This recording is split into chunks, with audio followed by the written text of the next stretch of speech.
A driver with a broken wrist just finished top 5 on one of the hardest road courses in NASCAR. Now he's about to strap into a car at one of the most violent tracks on the schedule, and he's doing it with less protection than he had last week. Christopher Bell is racing against his own body right now, and the next 14 days could decide whether his championship run survives. Christopher Bell fractured his left wrist in a hard crash at Michigan International Speedway. He's been racing through it ever since. First in a full cast, now in a lighter split for this weekend at Chicagoland. Last week at Sonoma, driving a road course that demands constant wheel input, he still brought the car home 5th. Next week changes everything. Bell is voluntarily going back into a cast for Atlanta Motor Speedway, a high-speed pack racing track where the crash risk is significantly higher. The target for a full recovery with no protective gear at all is 2 to 3 weeks out, landing around North Wilkesboro or Indianapolis. This isn't just an injury update. This is a driver managing risk in real time, race by race, while the championship clock keeps ticking. Bell's stretch since Michigan has been brutal. He's openly said the weeks following his crash, Michigan and Pocono and San Diego were some of the most frustrating of his season, watching points slip away while he crept closer to the playoff cut line. That's the part fans need to understand. In NASCAR's playoff format, there's no room to bleed points quietly. Every position lost because of a compromised wrist is a position a healthy competitor doesn't have to fight for. And now he's making a calculated trade-off.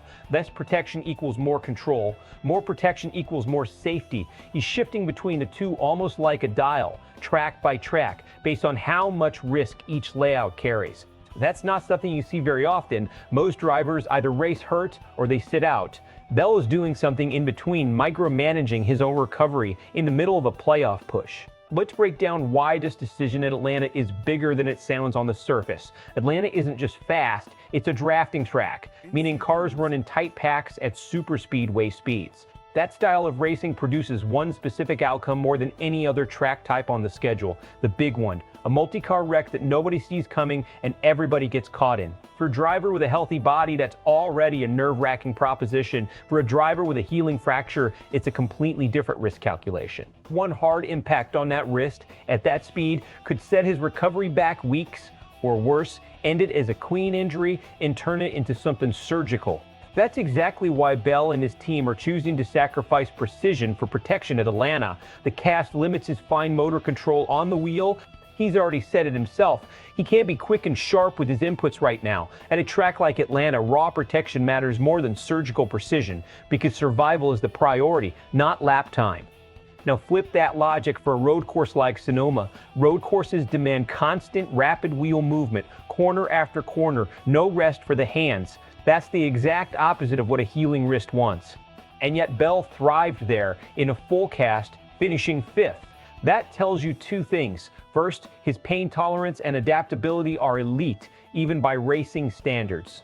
Second, and more importantly, his engineering and crew chief communication have to be nearly flawless right now because he's compensating for physical limitations with strategy, setup, and mental sharpness instead of raw physical precision.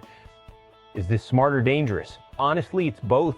Racing with a fracture at any speed carries real risk, but the way Bell and his team are sequencing it, cast for the dangerous pack tracks, split for the technical tracks where mobility helps more than raw protection, shows a level of risk management that's more calculated than reckless. The bigger question is whether that calculation holds up if something unexpected happens. Racing doesn't wait for perfect health. One late caution, one aggressive block, one unpredictable spin in front of him at Atlanta, and none of this careful planning matters anymore. You can already feel the split forming among fans and analysts. One side is going to praise this as pure toughness, a driver refusing to let an injury derail a playoff run, gutting out a top 5 with one good hand basically tied behind his back. The other side is going to raise the obvious red flag.